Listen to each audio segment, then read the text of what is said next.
का जो चैप्टर है इलेक्ट्रोस्टैटिक्स को स्टार्ट किया हुआ है। आज हमारा जो टॉपिक है वो है electric flux through a surface enclosing a charge. ठीक हो गया। एक हमने कोई भी स्फेरिकल टाइप शेप हमने एक सरफेस ले लेनी है।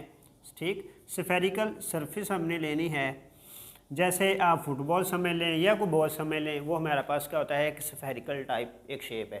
उसके अंदर हमने एक चार्ज को इनक्लोज किया हुआ है। ठीक, चार्ज को इनक्लोज किया हुआ और हमें पता है कि हमने इलेक्ट्रिक फील्ड लाइंस वाले टॉपिक में हमने पढ़ा था कि पॉजिटिव चार्ज से हमेशा ही इलेक्ट्रिक फील्ड लाइंस क्या होते हैं आउटवर्ड डायरेक्शन में होती हैं।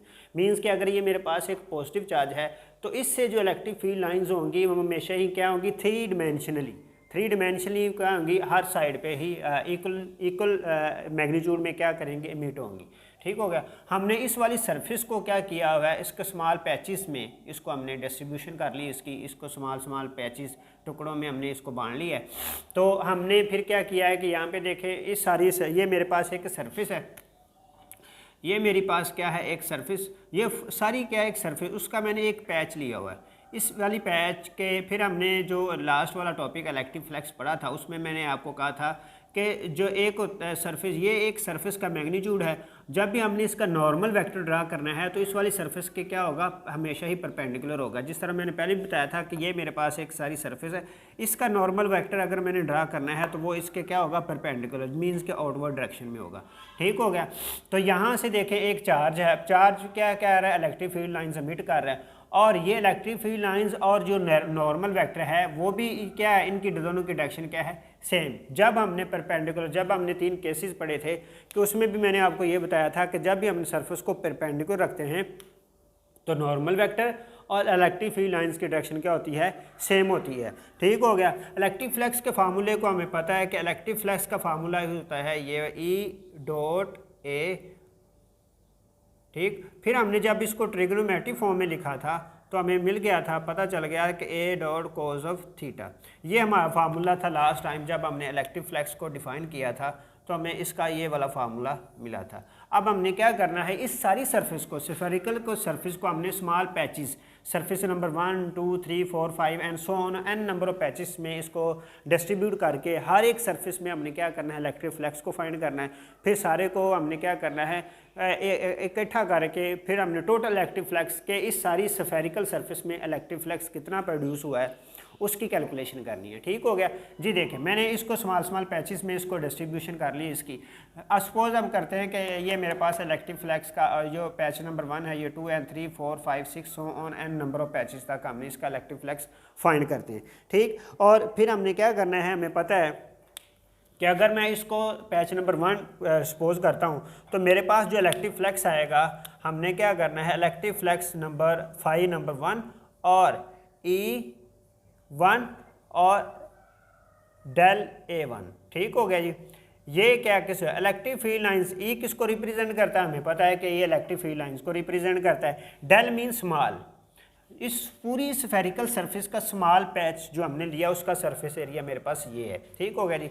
और इसको मैं अगर ट्रिग्नोमेट्रिक फॉर्म में लिखता हूँ तो मेरे पास ये चीज़ आ जाती है कॉज ऑफ थीटा। और कॉज ऑफ थीटा जो हमें पता है कि यहाँ पे इस दोनों के इलेक्ट्रिक फील्ड लाइंस की डायरेक्शन और मेरे पास सरफेस एरिया की डायरेक्शन क्या है, पैरेलल है। जब ये पैरेलल है इनके दरमियान एंगल क्या होगा, एंगल इनके दरमियान 0 हो जाएगा। जब एंगल 0 होगा तो हमें पता है कि जब एंगल 0 होता है तो मेरे पास इलेक्ट्रिक फ्लक्स क्या हो जाता है जी मैक्सिमम। जब ये 0 होगा तो कोस 0 क्या होता है, कोस 0 हमें पता है कि कोस 0 हमारे पास 1 होता है। ठीक, तो मेरे पास यहाँ पे जो इलेक्ट्रिक फ्लक्स आना है अराउंड सरफेस पैच नंबर 1, तो मेरे पास ये वैल्यू आएगी। ठीक हो गया जी। इसी तरह अगर मैंने इलेक्ट्रिक फ्लक्स कैलकुलेट करना है सरफेस 2 के लिए तो हमने क्या करना है, यहाँ पे देखें जिस तरह हमने इलेक्ट्रिक फ्लक्स नंबर 1 का नाम दिया, इसी तरह आप इसको फ्लक्स 2 का नाम देंगे। और यहाँ पे मेरे पास जो इलेक्ट्रिक फ्लक्स फाइंड होगा वो सेम उसी तरह होगा। ठीक है जी। और यहाँ पे देखें जब इसको मैं ट्रिग्नोमेट्रिक फॉर्म में लिखता हूँ तो मेरे पास ये आएगा।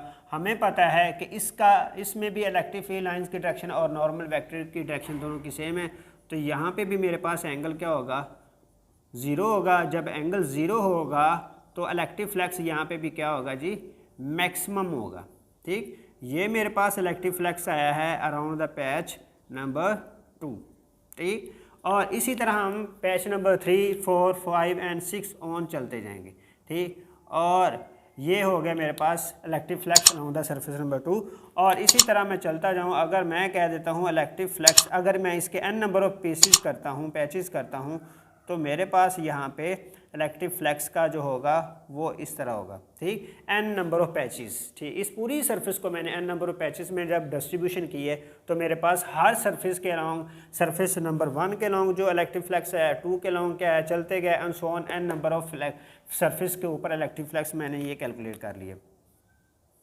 और एक और बात याद रखें, यहाँ पे देखें कि ये मेरे पास चार्ज है, चार्ज में जो इलेक्ट्रिक फील्ड लाइंस एमिट हो रही हैं वो इक्वल साइड पे और हर साइड पे क्या हो रही है, सेम डिस्ट्रीब्यूशन हो रही है इसकी। ये नहीं है कि ये चार्ज पड़ा हो तो इसमें इस साइड पे इलेक्ट्रिक फ्लक्स की जो मैग्नीट्यूड है या उसकी जो स्ट्रेंथ है वो ज़्यादा है, इस साइड पे कम है, इस साइड पे और कम है, इस साइड पे और कम है, ये नहीं है। मैंने आपको फर्स्ट में कहा था कि जो चार्ज है, चार्ज से जो इलेक्ट्रिक फील्ड लाइंस एमिट हो रही हैं वो 3 डायमेंशनली एमिट हो रही है, मीन्स के वो चारों साइड पे एक जैसी एमिट हो रही हैं।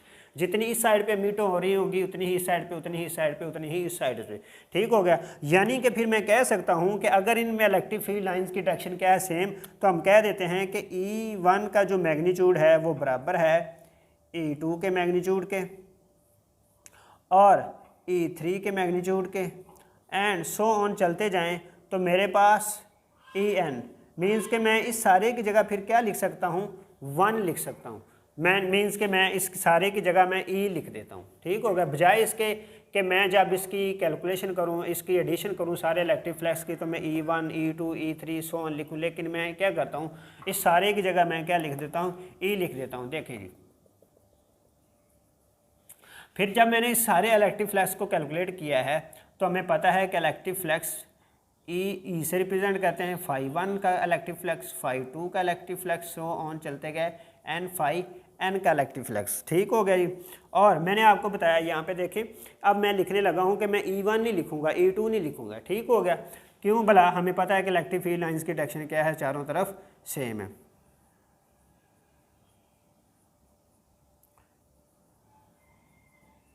सो ऑन चलते जा रहे हैं और यहाँ पे मेरे पास आ गया इलेक्ट्रिक फ्लक्स En नहीं लिखते और An लिख लेते हैं, ठीक हो गया। ये मेरे पास इलेक्ट्रिक फ्लक्स आया है कब, जब मैंने क्या किया है, इलेक्ट्रिक फ्लक्स को सारे, जब इलेक्ट्रिक फ्लक्स हमें पता है कि चारों साइड पे सेम है तो मैंने इसको ई से, तो यहाँ से हम ई को क्या कर लेते हैं, कॉमन कर लेते हैं।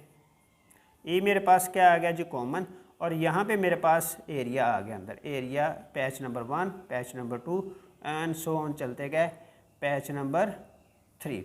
ये सारे सरफेस एरिया का मैंने उसको क्या कर दिया है, उसकी कैलकुलेशन कर ली है। हमें पता है कि स्फेरिकल सरफेस एरिया जो होता है, स्फेरिकल सरफेस एरिया का जो होता है, जब भी उसका जो टोटल एरिया होता है इसको 4πr² से रिप्रेजेंट करते हैं, ठीक हो गया। जो हमारे पास स्फेरिकल सरफेस होती है उसका जो सरफेस एरिया होता है 4πr², स्मॉल से रिप्रेजेंट कर लें या कैपिटल से रिप्रेजेंट कर लें, ये आपकी मर्ज़ी, लेकिन यहाँ पे हमारी बुक में इसको स्मॉल से रिप्रेजेंट किया हुआ है तो हम इसको आर से रिप्रेजेंट करते हैं। यानी कि इसकी जगह फिर मैं ये चीज़ लिख सकता हूँ। और इलेक्ट्रिक फील्ड लाइंस हमें पता है, हमने पढ़ा था इलेक्ट्रिक फील्ड लाइंस का जो फार्मूला था वो हमारे पास होता है K = 4Q/r², और K की वैल्यू हमें पता है, K की वैल्यू होती है 1/4πε0 Q/r² और 4πr², ठीक होगा। r से r कैंसिल, 4π से 4π कैंसिल, तो मेरे पास जो चीज़ बची है वो चीज़ ये बची है, ठीक। यानी कि हम कह सकते हैं कि जो मेरे पास टोटल इलेक्ट्रिक फ्लक्स आया है इस वाली सरफेस का वो Q/ε0 आया है, ठीक है जी। टोटल जो हमारा सरफेस एरिया इस इलेक्ट्रिक फ्लक्स जो मैंने कैलकुलेट किया है स्फेरिकल शेप में वो φ = Q/0, मीन्स के जितना किसी सरफेस एरिया के अंदर हमने चाहिए, यहाँ पे देखें चार्ज रखा हुआ है, उतनी ही इसमें से इलेक्ट्रिक फील्ड लाइंस ज़्यादा मीट होंगी, उतना ही हमें फ्लक्स ज़्यादा मिलेगा। Electric flux is directly proportional to the charges, mean जितने मैग्नीट्यूड का चार्ज इस सरफेस के अंदर पड़ा हुआ है उसके हिसाब से हमें यहाँ से क्या मिलना है, इलेक्ट्रिक फ्लक्स मिलना है जी। मैं एक दफ़ा आपको रिवाइज कर देता हूँ देखें डियर स्टूडेंट, मैंने आपको बताया कि एक मेरे पास क्या है, एक स्फेरिकल सरफेस है। स्फेरिकल सरफेस को मैंने क्या किया है, स्मॉल पैचेस में उसकी क्या की है, डिस्ट्रीब्यूशन की है। ये मेरे पास patch number 1 2 3 4 and so on, और हमने इसके एन नंबर ऑफ पैचेस करने हैं। ठीक हो गया। मैंने इलेक्ट्रिक फ्लैक्स, आप इसको सपोज कर लें कि ये पैच नंबर 1 है, इसके अराउंड हमने इलेक्ट्रिक फ्लैक्स कैलकुलेट करना, फिर 2 के अराउंड, फिर सारे को कैलकुलेट करेंगे। जहाँ पे हमें पता है कि इलेक्ट्रिक फ्लैक्स का फार्मूला हमें ये पता है। पैच नंबर 1 के अराउंड जो हमारा इलेक्ट्रिक फ्लैक्स है वो हमारे पास ये है। ठीक हो गया। इसको मैंने क्या की कैलकुलेशन, इसको मैंने ट्रिग्नोमेट्रिक फॉर्म में लिखा। फिर हमें पता है कि इलेक्ट्रिक फ्लैक्स अगर ये है तो इसके अराउंड मेरे पास इलेक्ट्रिक फील्ड लाइंस की डायरेक्शन और नॉर्मल वेक्टर की डायरेक्शन दोनों की सेम होगी। जब दोनों की डायरेक्शन सेम होगी, एंगल मेरे पास क्या होगा, जीरो होगा। एंगल जीरो होगा तो मेरे पास जो फाइनल रिजल्ट पैच नंबर 1 के अराउंड इलेक्ट्रिक फ्लैक्स का आएगा वो मेरे पास ये होगा। इसी तरह हमने पैच नंबर 2 के अराउंड इलेक्ट्रिक फ्लैक्स को कैलकुलेट की, एंड सो ऑन चलते गए। N number of patches mean के सारी सरफेस को मैंने एन नंबर ऑफ पैचेस में डिस्ट्रीब्यूशन की उसकी, और फिर मैंने इसको कैलकुलेट किया, ये हो गया। फिर हमें पता है कि इलेक्ट्रिक फील्ड लाइंस, क्योंकि मैंने आपको बताया कि किसी भी चार्ज के अराउंड क्या होती है, सेम होती हैं चारों साइड पे, 3 डायमेंशनल वो क्या होती हैं, सेम। तो मैं इसकी जगह फिर ये 1 लिख सकता हूँ। ठीक हो गया। फिर मैंने सारे फ्लैक्स को कैलकुलेट किया, उनकी वैल्यू पुट की इलेक्ट्रिक फील्ड लाइंस की, क्योंकि हमें पता है कि वो कॉमन है, उसको मैंने बाहर निकाल दिया। इस इलेक्ट्रिक फील्ड लाइंस की जो वैल्यू हमने ये लिखी, और इसका फार्मूला के की वैल्यू का फार्मूला हमें पता है, फिर हमने इसको काट दिया और फाइनल रिजल्ट हमें ये मिला।